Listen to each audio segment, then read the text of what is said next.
And it's funny because, for me to relate to my son, it's a little challenging, you guys. And it's not that I can't relate to a teenager, because I can. I can relate to almost any age. I got people that brought kids here tonight. The problem is that my son doesn't see me as an entertainer. He sees me as the guy that tells him to take a shower, put on deodorant, stop picking your nose. That's me. His friends, on the other hand, I'm like a god to his friends. Every time I drop off Frankie at school now, I pull up, the kids see my car. They freak out and they run over to it and they put their hands on it like it's a shrine. They touch the car like freaking, Selena está aquí, Some of you got that. Gracias. Anyway. Then the kids start shaking my car side to side, chanting, Fluffy, Fluffy, Fluffy. And Frankie's in the front seat, pissed. He's pissed. He's like, this is bullshit. I'm like, hey, dude, don't get mad at me because I'm more popular than you at your school. Little hater. He gets out of the car all mad. They're still chanting, Fluffy, Fluffy. The thing is that our worlds are very different. His world revolves around Grand Theft Auto, the video game, YouTube, and girls. He's really good at 2 of those. The other one, not so much. And it's not that I'm trying to be a hater about it. It's just that I tell Frankie, listen, you need to start having more conversations. You need to become more talkative and interact like this. See, he'd rather text than talk. That's his whole thing. I'm like, dude, you gotta learn, start to talk to me. I wish you would talk to me more. You could learn a lot about talking by talking to me. I'm just saying, I only do it professionally. But no, he'd rather text. It's at the point now where if I'm in the house and I yell, Frankie, did you take out the trash? Nothing. All of a sudden, cling. I take out my phone, no. But if I say, I got money for you, freaking Houdini, right? Oh, hello. Because you can't text cash. That's my big thing right now. I just want him to take out the trash. He's 16 years old now. He should have been doing this since he was 10, but better late than never. And what he does is he'll sit in the living room and he tunes out the rest of the house. He sits there and he'll put on these headphones that I got him for Christmas a couple of years ago. These Beats with the freaking studio button, and it cuts out all of the sound. They are so strong that when he starts watching his YouTube videos, he can't hear himself laugh. And for me, that is the funniest thing in the world. I'm in the other room and I can hear him. This is what I hear.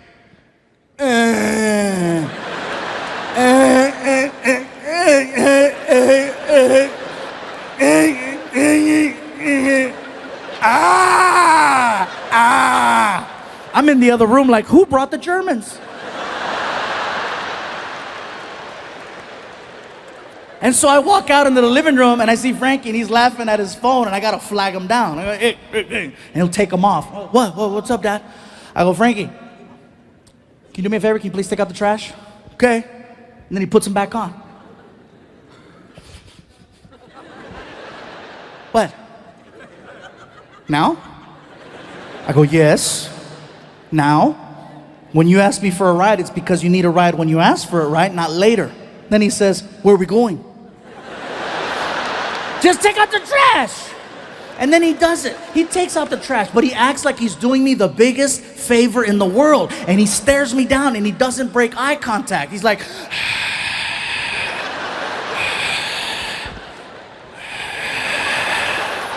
and then I'll hold the bag over the can and he makes a sound. I'm like, dude, so much drama. It's crazy. I'd like to have normal conversations with him, but usually I got to take it that far for us to interact. I look forward to conversations. Even if it's something small and minute, at least it gives me a chance to trigger another conversation with him. I look forward to a few things. I look forward to December, because in December, Frankie becomes very chatty. Otherwise, he's one-word kid. Parents, you know what I'm talking about. Kids, one-word kid.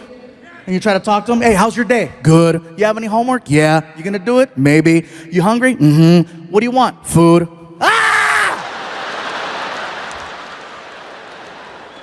Usually that's what I get. But December rolls around, and guess what December is? December is when he becomes very chatty because he has an agenda. All of a sudden, he goes from one-word kid to very like, hey, how's your week, Dad? You doing good? Yeah, how are the shows going? You doing all right? Do you need anything? You need anything? I'm like, I needed this in July, just saying. And I know it's fake, but at least, once again, it allows me to put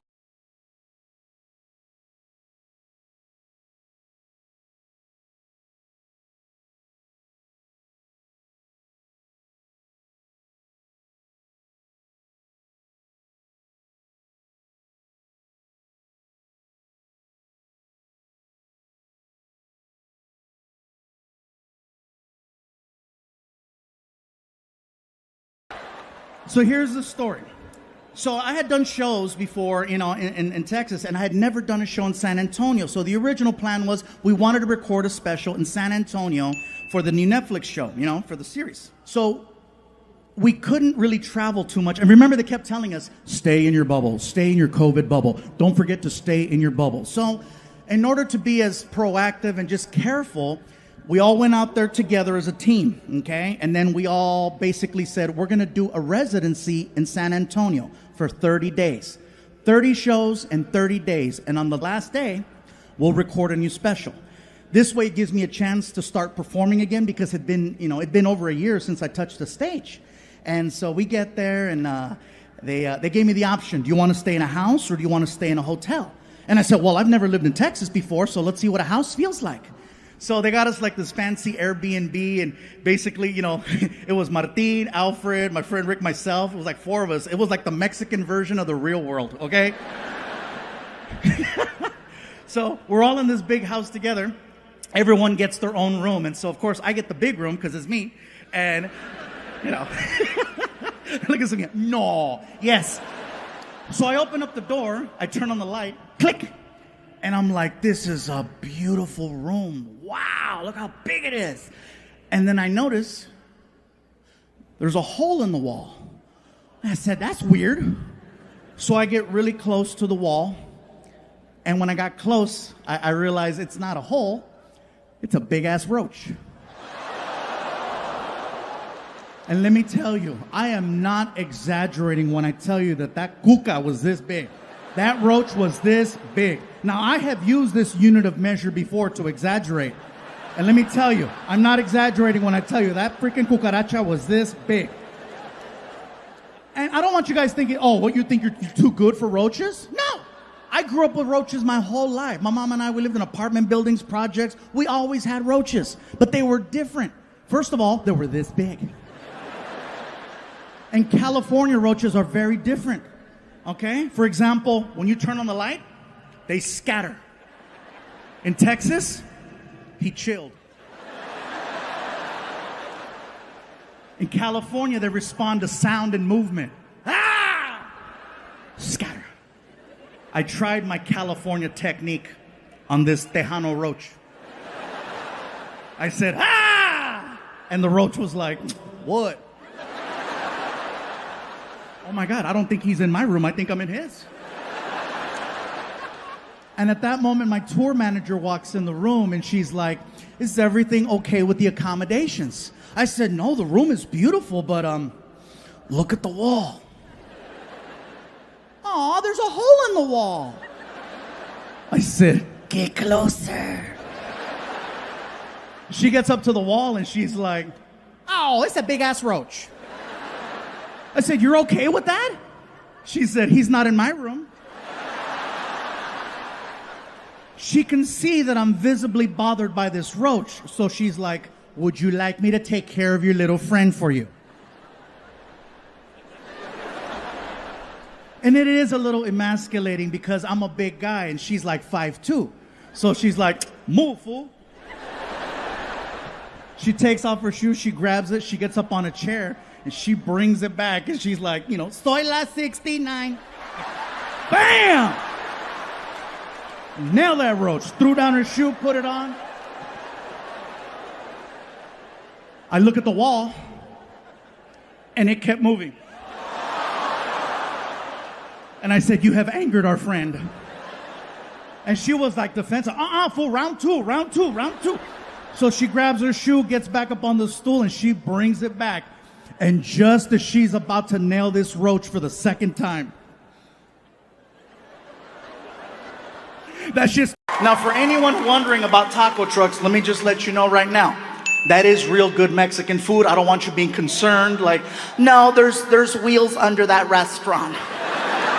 Well, sometimes we don't have a permit, okay? So, but it doesn't mean the food is not good. For me to know that I'm gonna have a good experience at a taco truck, I always research, and I look to see who's running the truck. For me to know that I'm gonna have a good time, I wanna make sure that it's an all-female crew. Not to sound sexist, it's just that when it's all women running the truck, they make me feel good about myself. They make me feel special. When I walk up at 1 o'clock in the morning and I have a buzz, they make me feel good. Hello? They come to the window. Hola, mi gordito, ¿cómo estás? ¿Cómo está ese gordito, chulito, este gordito? ¡Qué bonito! A ver, ojitos.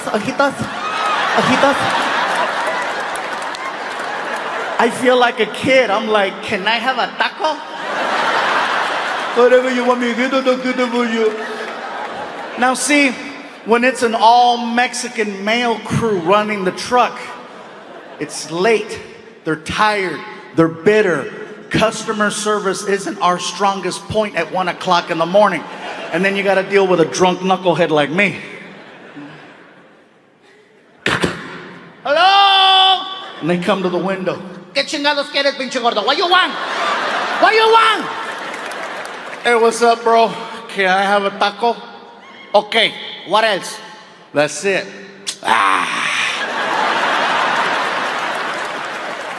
That's not even a word. But you know exactly what he just told you. For some reason, Mexican people and only Mexican people have this sound that comes out of us that can just discredit anything you put in front of it. It doesn't matter what it is, we can kill it with that sound. I just graduated from college, top of my class. I stumbled on gold that night. I stumbled on gold, you guys. When I said that about his mom, I found out that Frankie is very sensitive about his mom. And he's at the age right now where affection really bothers him. Not necessarily from me, because if I try to hug him, he's cool with it, because I give those quick bro hugs, you know, like, hey, what's up, you know? However, if his mom is standing right next to me, and I reach over and I grab her hand, he sees that as gross, and he'll make the face. What? The hand? That's gross, Dad. I go, that's not gross, Frankie. That's not gross. Baby, open your mouth.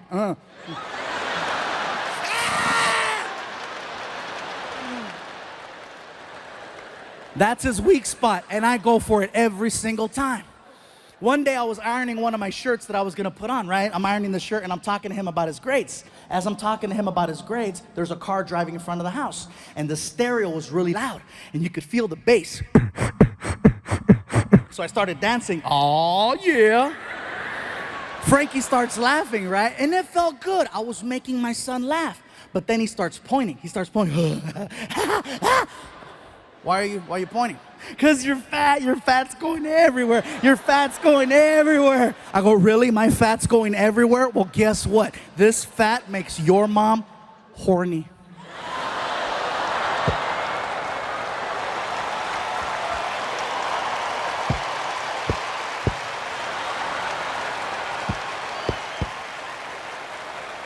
And he's like, ah!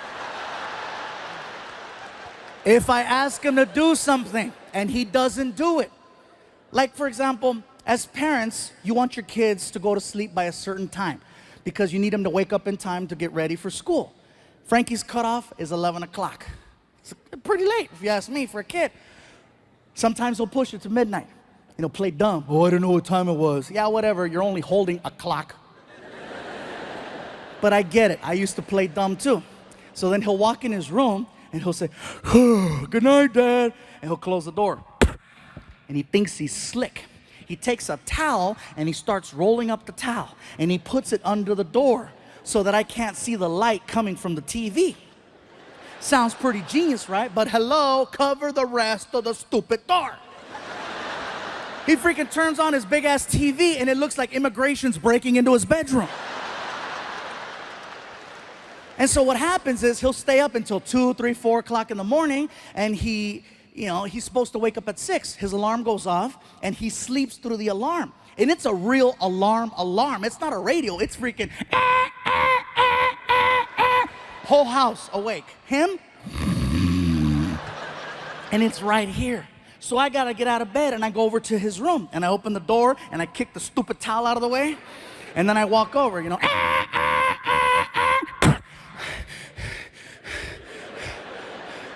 I yell, Frankie! Frankie! Nothing. So I shake him. Frankie, wake up! You know what happens when I shake my son in the morning? It makes him eat in his sleep. That's what happens. I shake him and he does this. Nom, nom, nom.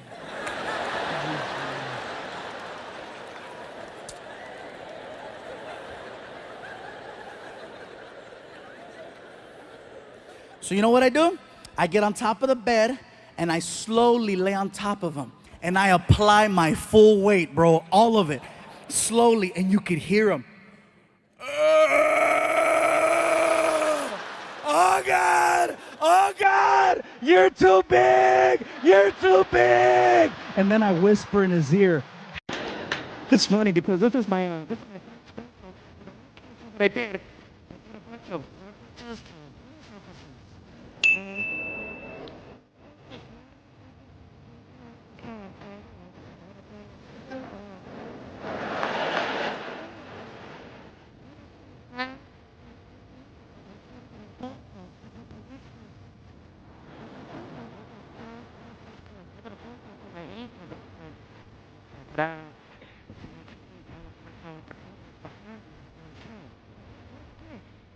Donate.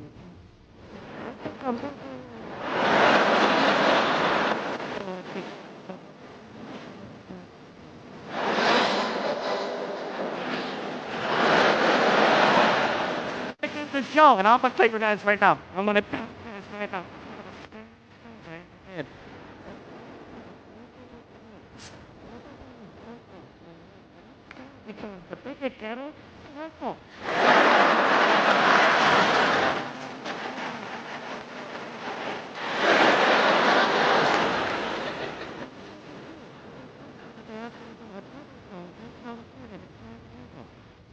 California Highway Patrol, Border Division. And I tried to make up an excuse that my car wasn't working right. They said, don't understand. To my house.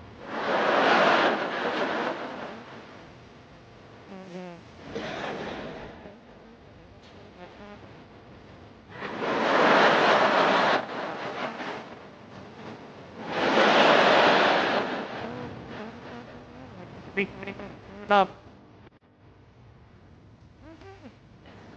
Can you get the dog?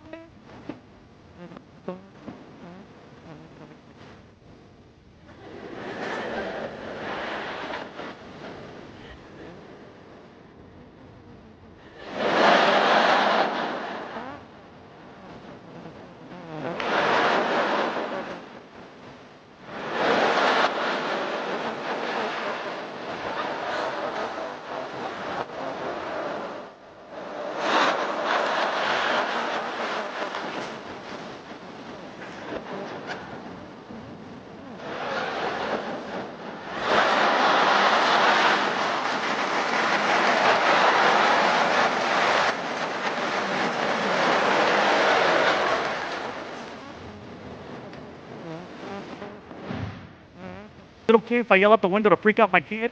You want the microphone?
She walks me into the doctor's office. I sit down, doctor walks in, and we spoke for an hour. In a nutshell, what he says is that he wants to take my stomach, which in his opinion is the size of an NFL football, and he wants to cut it and make it the size of a hard-boiled egg. Therefore, you only eat this much and you lose weight with time. Problem with gastric bypass is that if you don't stick to their program religiously, not only will you not lose weight, you will gain weight, and you'll have a series of complications. And then he asked, do you travel a lot? I'm like, I'm on the road 46 weeks out of the year. He goes, this is not gonna work for you. I'm like, I agree, I like 2 eggs. I said, well, what should I do? He goes, I don't know, but this isn't gonna work. So I left the office. I was bummed out, you guys. I get in my car. I was so depressed because I'm like, someone told me I got 2 years to live. Surgery is my last hope. And so I started crying. I was sad. I was in the car. I'm crying. I'm like, what the hell am I gonna do? And the only thing that could cheer me up was a drive-thru. And I know that sounds crazy. Some of you are like, isn't that what got you in that position to begin with? Yes, but it's the only thing that made sense. There's a reason why it's called comfort food. Think about that. Anytime you see someone eating a burger, they never look sad. They always look happy. You might look sad walking in, you might look sad walking out, but when the actual event of eating a burger is happening, life couldn't be better. That's right. My girl told me that I make sounds when I eat burgers. I didn't know. Apparently I do. I'm eating a burger and I'm like,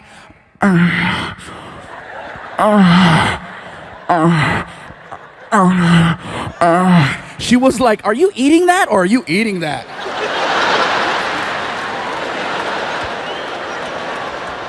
Think about it. Who's sad when they're eating fast food? I'll tell you who's sad. The person eating a salad watching someone eat fast food. That's who's sad. So I pull up to this fast food restaurant with a big M on it. And the guy in the speaker's like, may I help you? And I'm crying. I'm like, you have no idea. What I eventually wound up doing, you guys, is I started low carbing. Now, I am not eating healthy by no means, okay? I still eat fast food every single day. And people question it. How do you eat fast food and lose 100 pounds? I'll give you an example. I'll go to a burger place and I'll order a double cheeseburger. I won't eat the bread, I won't eat the onions, the tomato, the ketchup. I'll eat the meat, the cheese, the mayo, the mustard, and I'll order up to 3 with like 3 diet sodas. And people go, that's unhealthy. The cholesterol's gonna kill you. I agree. But guess what? Cholesterol's gonna take 10 years to kill me. Diabetes is gonna do it in 2. Right now, I'm winning by 8.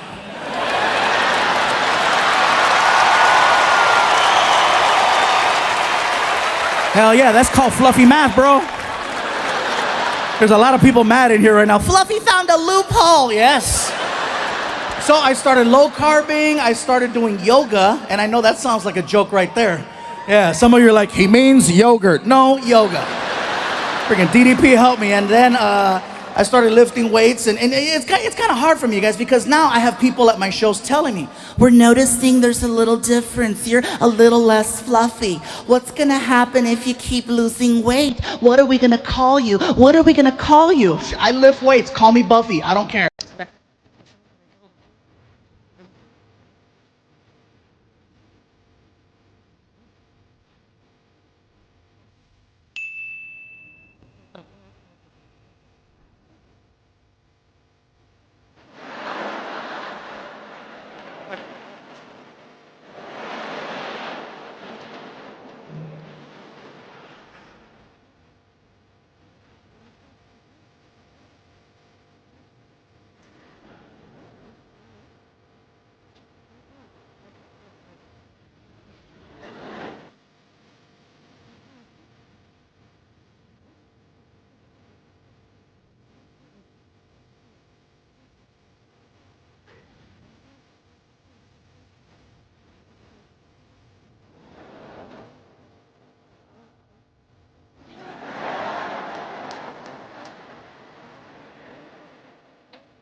So here's the story.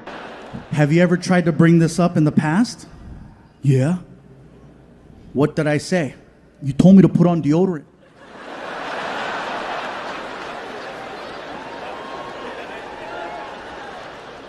It worked. Look, Frankie, I didn't know how to be a dad, okay? It was one of those things where I just knew there were certain things I didn't want to do. I knew that I never wanted to yell at you, and I knew for a fact that I never wanted to hit you. So I did the best thing I could do with what I knew how to do. I made fun of you. That's called shaming. This year, look, if you don't want me to do any more stories or jokes or just make fun, I understand. It's one of those things where I didn't want to make him feel bad, and I don't want to feel bad making him, you know what I mean? So I said, look, I'm going to let the audience know that we spoke, and so that they understand why moving forward in the future there will be no more stories about Frankie. Why is that important? Because if I don't explain why I stopped talking about you, they're going to think you died. I don't want them to think you died either, so gave him a big hug, reminded him how much I love him, because I love him very much, and I hope he knows that.